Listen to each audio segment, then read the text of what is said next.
Olá, hoje eu vou falar sobre estratégias para treino de cocô e xixi, ou estratégias para uso adequado do banheiro. Geralmente esse tema ele traz bastante ansiedade para os pais, ainda mais quando o tempo vai passando e a criança não vai conseguindo adquirir aquela habilidade que a princípio parece ser tão simples, tão fácil. Mas lembrando que também essa habilidade ela requer controle de reações fisiológicas. E também ninguém nasce sabendo fazer uso adequado do banheiro, Então é uma habilidade que a gente vai aprendendo com o tempo. E geralmente quando a criança não vai adquirindo, isso aumenta bastante a ansiedade. Esse processo de aprendizado dessa habilidade acaba sendo bastante aversivo para a criança. Ainda mais acompanhada de uma ansiedade dos pais em ensinar essa habilidade a todo custo. Geralmente nesse processo a criança é empurrada para dentro do banheiro, logo interrompendo o momento do cocô e do xixi. Então, às vezes, a criança é segurada em cima do vaso, então acaba criando um momento extremamente desagradável para a criança, um momento extremamente aversivo. Então, vamos lá. Cada criança vai aprendendo no seu tempo, vai aprendendo do seu jeito. E a gente precisa respeitar isso. Eu vou apresentar para vocês uma estratégia que pode aumentar a velocidade do ensino dessa habilidade, que o uso independente do banheiro de forma adequada, ele é um grande marco para o desenvolvimento da criança. Algumas crianças podem apresentar maior ou menor dificuldade em aquisição dessa habilidade. Mas o que acontece? Geralmente 90% das crianças elas acabam adquirindo por volta dos 4 anos de idade essa habilidade de uso independente do banheiro. Mas quando se trata de desenvolvimento atípico, esse número bem sucedido ele acaba diminuindo. Ainda mais se a gente considera dificuldade na fala, comprometimento na comunicação. Esse número bem sucedido ele acaba caindo um pouco. Então o que acontece? Gente, geralmente quando a criança tem uma dificuldade exacerbada, a gente pode pensar em 2 diagnósticos aí. Um deles é a enurese. É quando a criança ela faz xixi repetidas vezes ao longo do dia, ou pela manhã ou pela noite, e também pode acontecer tanto de forma voluntária, intencional, ou de forma involuntária ao longo do dia. E o outro diagnóstico é a encoprese, que é o cocô. A criança ela vai fazendo cocô repetidas vezes ao longo do dia, na roupa ou no chão, e ela pode estar associada a constipação ou não. E tanto pode ser intencional ou involuntário também. O que acontece é que os 2 diagnósticos eles estão envolvidos na dificuldade de controle dos esfíncteres, tanto os esfíncteres vesical quanto o anal, respectivamente. Pré-requisitos. Existem 2 habilidades pré-requisitos antes de se pensar no treino de uso de banheiro. A primeira habilidade pré-requisito é a regularidade da eliminação entre as eliminações, tanto do xixi quanto do cocô. Por exemplo, se a criança está fazendo a cada meia hora, se ela está fazendo a cada 1 hora, se ela está fazendo 4 vezes ao dia. Como eu sei disso? É importante que a gente faça, uma sugestão, é criar um diário ou uma agenda do cocô e do xixi. Registrar os horários que a criança ela está fazendo essas eliminações. Então a gente vai já bater o checklist se ela está apta ou não para o treino do uso do banheiro. Então é importante que existam esses intervalos e essa regularidade nessas eliminações. Por exemplo, a criança está evacuando 4 vezes por dia. Então o registro disso é muito importante. Outra habilidade pré-requisito é a não evitação do sentar no banheiro. Então o que acontece? Geralmente nos meninos, os pais eles tentam ensinar primeiro a fazer o xixi em pé. Acaba que dificulta, ainda mais quando a criança está no espectro autista, elas tendem a ter comportamentos supersticiosos ou acabam discriminando mais um determinado uso de um estímulo. O que acontece? Acaba desenvolvendo a encoprese. Isso não, a criança ela precisa estar usando, pelo menos tolerando sentar no vaso. Então, acaba a gente precisando usar estratégias com reforços, com até estímulos bastante reforçadores para a criança, até pensar no uso do tablet, ou o que é reforçador para a criança, liberar reforçadores nesse momento de sentar a criança lá no vaso. Talvez, geralmente esse momento é o mais estressante para a família, ainda mais quando o vaso já está pareado com uma situação aversiva, A criança já associa o vaso a algo aversivo.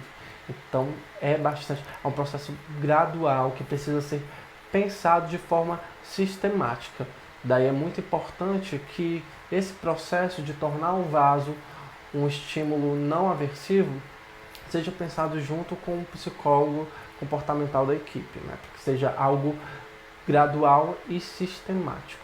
Então, essas duas habilidades pré-requisitos elas são fundamentais para o treino do uso de banheiro. Escala de horário para uso do banheiro, né? Além das dicas físicas, das dicas visuais e do reforço, né? Do reforço, quando eu falo reforço, eu me refiro aos elogios e tantas recompensas após a execução do comportamento esperado da criança, né?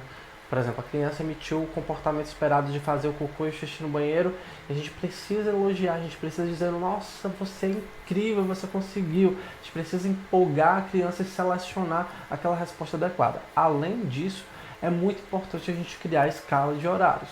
Né? Como assim? Né? A gente precisa programar uma escala de horas que essa criança ela precisa ser levada ao banheiro.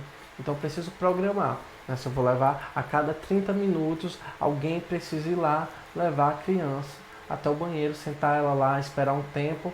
Ela pode fazer ou pode não fazer. E é importante a gente registrar, fazer um registro se houve ou não evacuação ao levar a criança dentro daquela escala pré-programada. Então é muito importante que o pai, a mãe, os familiares estejam bastante treinados e que executem essas recomendações dos profissionais de forma rigorosa. Esteja realmente levando a criança dentro daquela escala pré-programada. Porque o que acontece, um dos erros bastante comum dos pais né? Por exemplo, deu 30 minutos, é hora de levar a criança do banheiro, em vez de levar, aí pergunta para a criança, você quer ir ao banheiro? A criança diz não. Só que minutos depois do pai e a mãe perguntar, a criança vai lá e faz xixi, faz cocô na roupa ou no chão. Né? Por que isso acontece? Né? Uma das explicações é porque geralmente as crianças elas podem estar engajadas em situações bastante reforçadoras para elas. Né? Geralmente elas estão na TV, geralmente estão no celular, geralmente elas estão em uma brincadeira que rouba bastante atenção e euforia delas. E ser interrompidas nesse momento é algo bastante desagradável. Ainda mais quando é para retirar ela de uma brincadeira super divertida para levar para o banheiro para ficar sentada no vaso, que é algo que geralmente não é nada divertido. Então pense aí, né? Geralmente as crianças acabam fazendo na roupa para se manter naquela atividade que é muito mais prazerosa.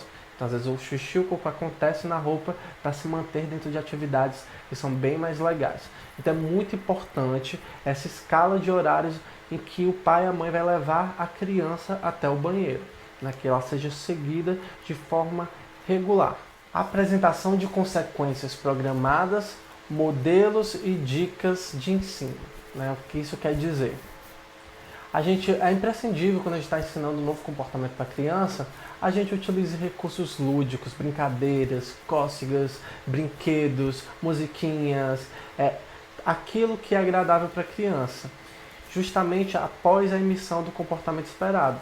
Então é muito importante eu pensar em uma consequência programada para quando a criança emitir a resposta que eu estou ensinando. Por exemplo, a criança acabou de fazer xixi e cocô no vaso. Aí eu vou lá e digo, isso não é mais do que sua obrigação. Claro que eu não vou falar isso. Eu preciso apresentar consequências reforçadoras logo após a emissão da resposta esperada. Eu preciso elogiar, eu preciso empolgá-la, eu preciso engajá-la para que no futuro ela realize de novo, esperando também aquelas consequências agradáveis. Então é muito importante eu descobrir os itens de interesse da criança, né? O que ela gosta, para utilizar isso a meu favor, para engajar ela nas respostas que eu quero ensinar, nos comportamentos que eu quero ensinar. Então eu preciso pensar na consequência programada para a resposta esperada de fazer cocô e xixi no vaso, como eu também preciso pensar na consequência programada caso ela não fizer. Por exemplo, a criança acabou fazendo na roupa, acabou fazendo xixi, cocô no chão ou na roupa, eu preciso pensar numa consequência desagradável para esse momento. Mas é claro que ao pensar nessa consequência desagradável, ela precisa ser bastante bem pensada. Então, peça a opinião do psicólogo, peça a ajuda do psicólogo comportamental que acompanha a criança. Por exemplo, exemplo de consequência desagradável é interromper aquela atividade que a criança estava fazendo no momento e encaminhar ela para o banheiro para tomar banho, para se limpar, se higienizar. Então eu corto o acesso àquela atividade reforçadora. Assim como eu também posso pedir para ela ajudar a limpar as eliminações que ela fez, né? Seja de cocô, seja de xixi. Ajudar a limpar a sujeira que ela fez no chão ou na roupa. Também uma das consequências desagradáveis. Mas assim, a consequência ela precisa acontecer assim que a emissão da resposta aconteceu. Não adianta nada, 1h da tarde a criança fez cocô na roupa, e só 6 horas da noite eu apresentar a consequência desejada. Não faz sentido. Existe aí uma quebra na relação de contingência, né? Isso compromete todo o procedimento. Então é muito importante que logo após a emissão da resposta, tanto indesejada quanto desejada, as consequências programadas aconteçam. Agora, modelos e dicas. É muito importante que a gente utilize dicas, que a gente apresente uma ajuda programada também. E essas ajudas, essas dicas, elas podem acontecer de diversas formas. Existem as dicas físicas, ajudas físicas e também as visuais. Por exemplo, eu posso imprimir cartões com passo a passo das respostas que a criança precisa emitir. Porque são muitas, né? Por exemplo, a criança precisa tirar a roupa, a criança precisa sentar no vaso, a criança precisa depois pegar o papel, se limpar, depois tomar banho, depois vestir a roupa de novo. Então, a sequência de ações.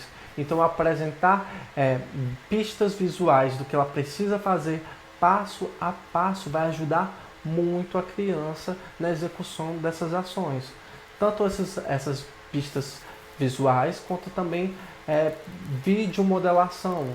Apresentar vídeos de crianças fazendo também cocô passo a passo. Existem também jogos que estão disponíveis para todo mundo, como o uso adequado do banheiro. Então, é uma forma também lúdica de apresentar o passo a passo do uso do banheiro. Além dos jogos, também existem as narrativas sociais, né? Então, a forma lúdica de contar o passo a passo do uso adequado do banheiro. Então, existem formas criativas de apresentar essas ajudas e dicas.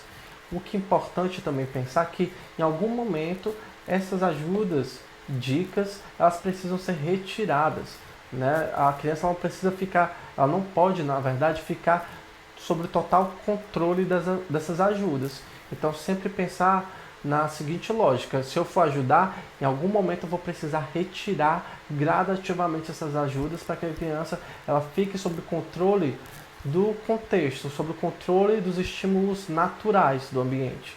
Assim como também eu vou retirando os reforçadores, eu vou fazer uma retirada programada dos reforçadores arbitrários, que é tudo aquilo que não está envolvido dentro desse repertório de uso adequado do banheiro. Eu espero que esse vídeo tenha esclarecido, eu espero que esse vídeo tenha sido útil para vocês, e qualquer dúvida que ficou sobre o vídeo, pode comentar que eu vou responder assim que possível, né? Mas o que eu sempre digo, é muito importante, sempre que a gente vai pensar em uma estratégia, consultar o especialista, consultar o psicólogo comportamental ou profissionais que estão envolvidos no desenvolvimento da criança. Então, espero que tenham gostado e até a próxima.